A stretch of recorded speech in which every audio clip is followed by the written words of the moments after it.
Good morning guys, maaga pala akong gumising ngayon at umunat muna ako at samahan niyo akong pumunta sa Capas at Banban, Pampanga upang puntahan ng mga circle site at bumangon na nga ako niyan at yun na nga at nag-umpisa na ako magtupi at binilisan ko na yung pagtupi dito dahil nga masyado pang malayo pa ang aking pupuntahan. So ayun, binalagbag na yung ginawa niya at itatapon niya yan. So nag-toothbrush na nga ako at para magmukha tayo first mabango ang ating hinangain ako mag-toothbrush at saka na nagmumog na nga ako niyan. So ayan, tapos after ko magmumog maghihilamos na ako niyan.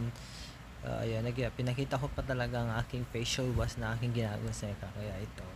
So ayun, ninulamos ako muna ako sa sarili at syempre magpupunas na ako ng aking mukha niya dahil ako ay excited pumunta nga sa Capas at sa Banban. So ayun na nga, ayun. So pinakita ko pa yung ng bahay namin at sobrang dilim pa at ang aga pa talaga para pumunta. Pero excited ako kaya maga akong gumising ngayon. So ayun, at yun na nga kinuha ko na isusutin ko at ayun na nga naka-fully white ako niyan. So ayan yung akin outfit na gagamitin.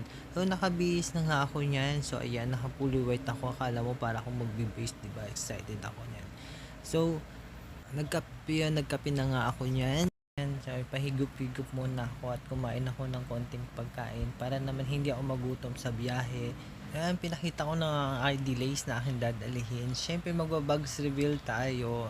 Siyempre dala kong alcohol. Siyempre first aid natin importante kung meron magkasakit sa amin o masuga. Siyempre magdadala ako niyan. Siyempre meron akong dalang power bank, airpads. So ayun guys, samahan niyo ako. Ayun, meron pa akong salamin, extra money.